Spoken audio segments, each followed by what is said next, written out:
So my question is a little bit about who's actually doing the thinking.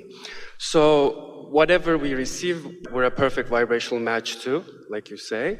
And that's how things come and go in our lives. Yeah. And we get what we think about. Yeah. But often we receive things that make us jump up or down the emotional scale, sort of like a burst of surprise, either a pleasure. It's a personal surprise if you're not aware of how you're feeling. If you're in tune with the way you feel, whether it's lovely or less than lovely, if you're in tune with how you've been feeling, your response is, well, that's about right. That's about right, or that's about right. It's not a surprise when it comes if you are aware of how you've been feeling. I was going to ask, Right, how would that be a perfect vibrational match? Let's say if something happened, like now. Actually, no, I think I was close, and then it happened. But just flying to Amsterdam. Well, it was hard to talk you into coming. So there was a little wobble in there. And you witnessed the wobble. In other words, it was all over the place. But we were specific about what we wanted. And that's the thing that we want you to understand, is that there's a specific path that this is the statement that we want you to focus on. Your inner being knows where you are in relationship to what you want. Say it again. Your inner being knows what you've physically allowed yourself to receive in relationship to what's queued up. Say it in another way. Your inner being knows how much of the cooperative components you are like. Your inner being has already gathered all of the cooperative components, but there sometimes is a variance between how cooperative a component you are in any moment in time. And the only way you get better at this is by acknowledging when you're cooperating and when you're not, when you're feeling good and when you're not. In other words, you have to experience it. Words don't teach. It's only the life experience that teaches. Go back to your original premise. So who's thinking the thought? Give us more about what you're reaching for there. Yeah, what I'm reaching for would be, so I'd like to talk about positive things. So of course, when a happy surprise happens, no one's complaining. I'm so happy that I jump. But I guess I'm a bit fearful of, and I had past experiences where contrast comes.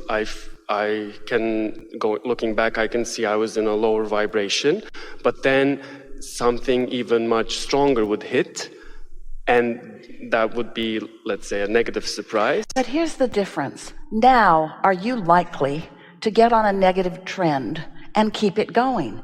Or are you catching it and then doing something about it?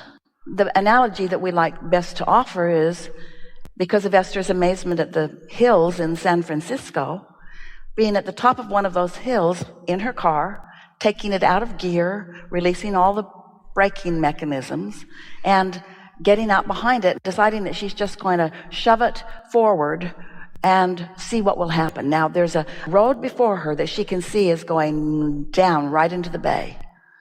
And let's just see what would happen if I just push my car over the edge a little bit. Well, your logic would tell you what's going to happen because you understand about gravity and inertia. And so maybe you come to your senses before it gets too much motion.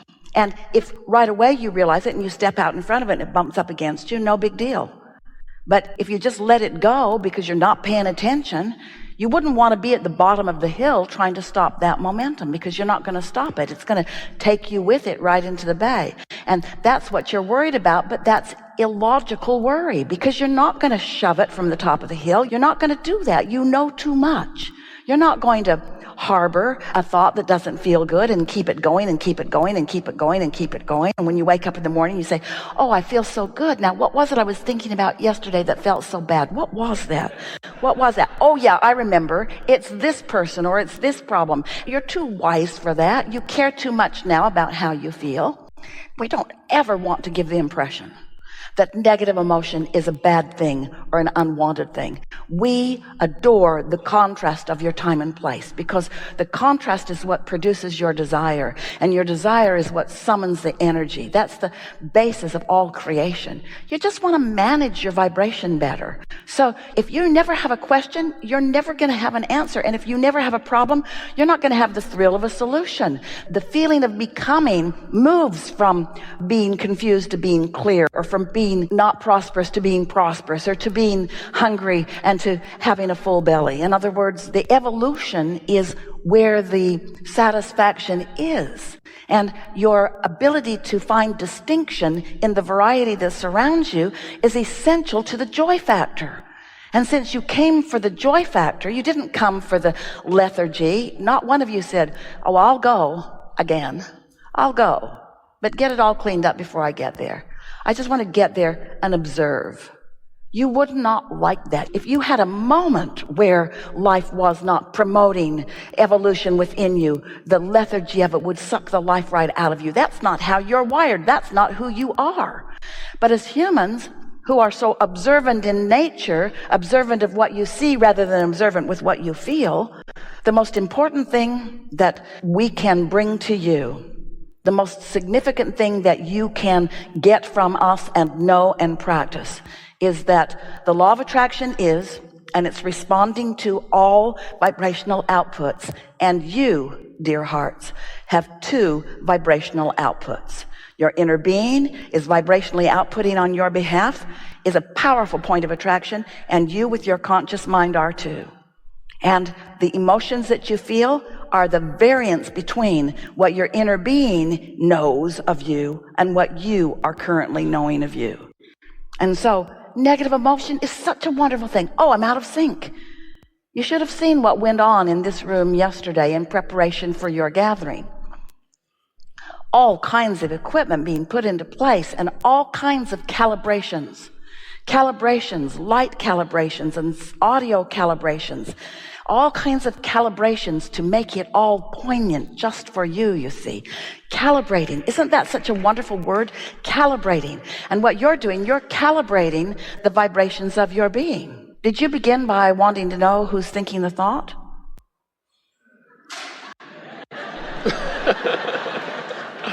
Busted. I didn't I? Well, what we want to say is, step one has you doing most of your creating. And step two is us focusing in a way that really brings it home. And step three is you letting it in. And when you let it in, when you begin receiving thoughts, here's the question that we like to ask. This is the piece that will fill in for so many of you that are requesting out there. When a tree falls in the forest, I've heard this before. Hardly anybody knows the answer, but we do. When a tree falls in the forest, if there's no one there to hear it, did it make a sound? Yep. No. Oh. It made a vibration. It made a vibration because the physics of the motion, there was a vibration. But if there was not a mechanism that can decipher the vibration into something that a mind can recognize as sound, then there was no sound. There was a vibration, but there has to be a receiver and a translator of the vibration before there is a sound. That's the non-physical laws of the universe correct answer to that question. Don't try to tell others, they won't get it, but that is the answer. And so if you've been asking for things and your inner being knows, and your inner being is broadcasting this steady signal of what you might do and where you might go for the pleasure of watching and receiving the unfolding of this. If you're not in the vibrational vicinity of it, then even though the vibration is being broadcast, there's really no thought going on. Let's call thought the point where you tune in and you translate the vibration into something that's meaningful. Let's call that the thought. Where's emotion in this sequence then? Well, emotion is the response to the thought, always. There's a thought and then there's an emotion and then there's a thought, then there's an emotion, because the emotion is just the indicator of what you're tuned into. But you could be under the influence of CNN and be having one emotion, and it could be positive or negative. We're not putting them only in the out of the influence of source pile. They could be in the other pile too. But when you're under the influence of source, it is an emotion. The emotion is the indicator of the blend of your thoughts. When we said you have 2 points of attraction, your inner beings and whatever you're doing, because your inner being is always broadcasting and therefore always causing law of attraction to respond, then that means you're always going to feel an emotion with any thought you think. And if you think a thought in harmony with this thought, you're going to feel the empowerment of non-resisted thought. But if you think a thought not in harmony with that, then you're going to feel the disempowerment, which is what negative emotion is, of resisted thought. Does that make sense? Your guidance system is so straightforward. You've just got to give yourself permission to feel and to remember what the feeling is, you see. Sometimes you've been trained into believing that it is virtuous to suffer. Sometimes people respond to you. If you're pitiful, then they might help you out a little. And so you practice pitiful behavior and pitiful emotions because at least sometimes they'll look at you in that direction because they've been trained in that way. And we're not saying don't help anybody that you want to help. That isn't our point at all. We're just asking you to keep yourself tuned to this energy that creates worlds so that you can help people move in the direction of what they really want rather than sympathize with them when they're moving in opposition to it. Something more? I hear you say focus on the emotion or care about your emotions because it sounds like controlling thought is more difficult. Well, you're making it sound like we want you to work harder than we want you to work. We don't say focus on your emotions. We say be aware of your emotions. Be aware of them. And make them the most important. Your emotions matter a lot because they are your indicator about what you're doing. You've already done step 1 and step 2. Your emotions let you know whether you're in the receiving mode or not. It feels really good to get a handle on this. It feels really good to get your hands in the clay. It feels really good to get an idea that feels good and know that it feels good and then follow the impulses of that good feeling thing and then watch the evolution of it. There's no chance in any of this. You're not just lucking into things. Things aren't just arbitrarily happening to any of you. Things are specifically happening, specifically in response to the specific vibration that you're specifically offering. We just want you to know that you're lazy. That was a little blunt. We just want you to know that you could do better. You could offer your thoughts better. And the easiest way to do it is by caring about how you feel. Esther walks out of more movies than she stays all the way through because the trailers look happy. And then when she gets in there, they've tricked her again. And so when the music turns, she says, "See you later." Off she goes. Is there one that she would recommend that she saw recently? Yes. We have a movie that we would recommend. It's the one that you find when you quiet your mind and allow your vibration to raise. It's the specific movie that your inner being will play for you with all of the details of surprise and delight. It's all of the things. Do you know how many ingredients you've put into your vortex? All the things through all of your life experience and even before that are there for you, and the exponential, so many that they cannot be counted or a number cannot be accurately given of possibilities and probabilities that will surprise and delight you. Esther said, "Abraham, I don't get this surprise and delight thing. I get the delight part. I get how something could delight me.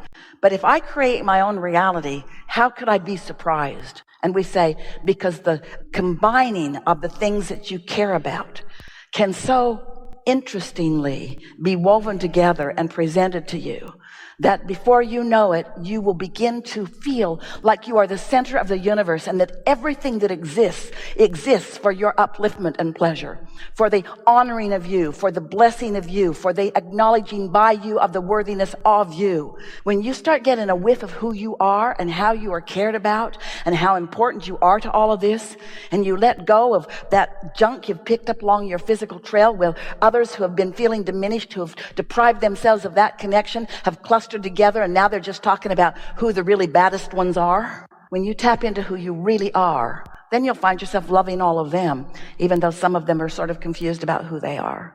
And as you start knowing who you are, then you'll start seeing really who they are. And as you see who they are, even when they're not being who they really are, and you see who they are, then they will be who they are because their inner being knows who they really are. Their inner being knows what's in their vortex, and your inner being knows their inner being.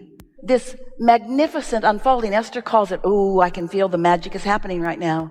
I can feel that everything is aligned and I'm on my way, and I can feel through the power of my joy that I'm doing what I came for." Yeah. No?